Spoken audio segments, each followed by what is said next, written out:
Death Proof, 2007. Death Proof is Quentin Tarantino's love letter to grindhouse cinema, bloody, bold, and burning rubber at every turn. At first glance, it's a slasher film with a muscle car instead of a knife. But dig deeper, and it's a feminist revenge fantasy cloaked in gritty 70s style exploitation.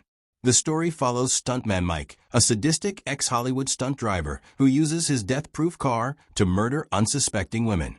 He thinks he's untouchable until he picks the wrong group of badass girls. What follows is a high-octane showdown that flips the genre on its head. Shot with grainy filters, missing reels, and grindhouse lees, Death Proof pays tribute to a forgotten era, but Tarantino injects it with modern-day rage and razor-sharp dialogue.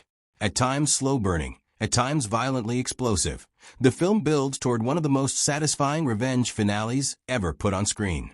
It's brutal, it's stylish, and it's proof that exploitation, when done right, can still hit like a head-on collision. Coffy, 1973. Coffy isn't just an exploitation film. It's a revolution wrapped in leather and loaded with vengeance. Pam Grier stars as a nurse-turned-vigilante who takes down drug dealers, pimps, and corrupt officials after her little sister falls victim to heroin.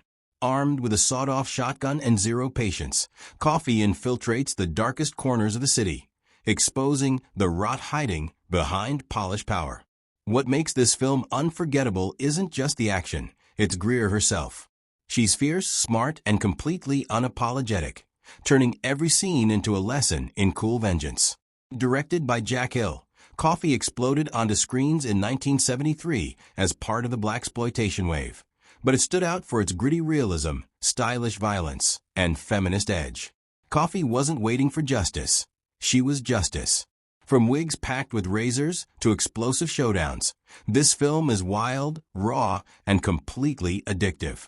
It doesn't just entertain, it kicks down the doors of cinematic tradition. And decades later, Coffy still serves it hot. Black Dynamite, 2009. Black Dynamite is a masterclass in parody that honors the very genre it mocks. Set in the heart of 1970s blaxploitation, the film follows the ultra-cool, kung fu fighting hero Black Dynamite, played to perfection by Michael Jai White, as he takes on a sinister government conspiracy that begins with drugs in the ghetto and ends with a plot involving kung fu and malt liquor. Yes, really. From bad boom mics in frame to intentionally awful continuity, Black Dynamite nails every absurd trope with deadly precision and side-splitting humor. But beneath the laughs is a real appreciation for the grindhouse films that paved the way. It's not just spoof, it's tribute. The dialogue is outrageous, the action is intentionally over the top, and every line drips with exaggerated swagger. What could have been a throwaway comedy became a cult classic that breathed life back into forgotten cinema styles. Black Dynamite is proof that parody done with love can be just as powerful and unforgettable as the originals. The Warriors, 1979. The Warriors isn't just a gang film. It's an urban odyssey soaked in style, danger, and myth. Set in a surreal, crumbling New York City, the story follows a Coney Island gang wrongly accused of murdering a powerful gang leader during a truce meeting. Now, with every gang in the city hunting them down, the Warriors must cross hostile turf, subway tunnels, and violent allegiances to get home. What unfolds is part action thriller, part comic book fever dream. With its colorful costumes, unforgettable soundtrack, and nightmarish cityscape, The Warriors turns gang warfare into almost a ballet of survival. Director Walter Hill didn't just make a film. He created a whole universe of stylized chaos and cult icon imagery. From the baseball furies to the eerie radio DJ guiding their journey, every detail is rich with grit and imagination. Once seen as just street pulp, it's now hailed as a bold, operatic slice of exploitation cinema done with brilliance and edge. Assault on Precinct 13, 1976. Assault on Precinct 13 is the definition of tense, minimalist exploitation done right. Directed by John Carpenter before he became a horror legend, this film is a gritty siege thriller set in a nearly abandoned police station under relentless attack by a violent gang. With a handful of cops and prisoners trapped together, the movie builds raw suspense through tight pacing, moody synth music, and brutal close-quarters combat. Unlike typical action films of the era, Assault on Precinct 13 thrives on atmosphere and isolation, turning a simple premise into an edge-of-your-seat experience. The slow burn tension and lean storytelling strip away distractions, focusing purely on survival instincts and unexpected alliances. At first dismissed as grindhouse filler, the movie's influence is now massive, inspiring countless films and proving that exploitation cinema can be smart, stylish, and endlessly gripping. Machine Girl, 2008. Machine Girl is pure, unfiltered chaos, an over-the-top Japanese exploitation film that throws logic out the window and embraces insanity with open arms. The story centers on Ami, a schoolgirl who loses her brother to a ruthless Yakuza gang.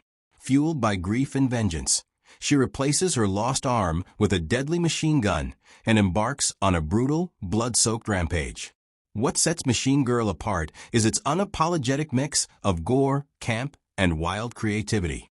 The film revels in absurd weaponry, outrageous fight scenes, and splashes of neon-colored violence that feel like a graphic novel come to life.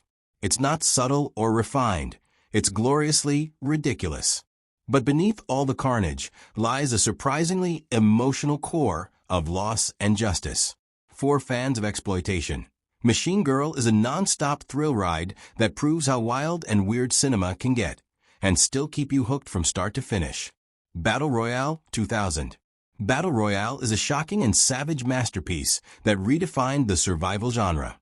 Set in a dystopian Japan, the government forces a class of high school students onto an isolated island, pitting them against each other in a brutal fight to the death. What begins as a government experiment quickly becomes a gripping tale of betrayal, alliances, and desperate survival. Director Kinji Fukasaku crafts intense, violent, and emotionally charged scenes that balance heart-pounding action with tragic character moments. The film's gritty depiction of youth pushed to the edge was so controversial it was banned or heavily censored in several countries. Yet it struck a nerve worldwide and inspired countless movies and books, including the famous Hunger Games series. Battle Royale isn't just exploitation for shock. It's a raw, relentless commentary on society, violence, and the loss of innocence, wrapped in an adrenaline-fueled, unforgettable cinematic experience.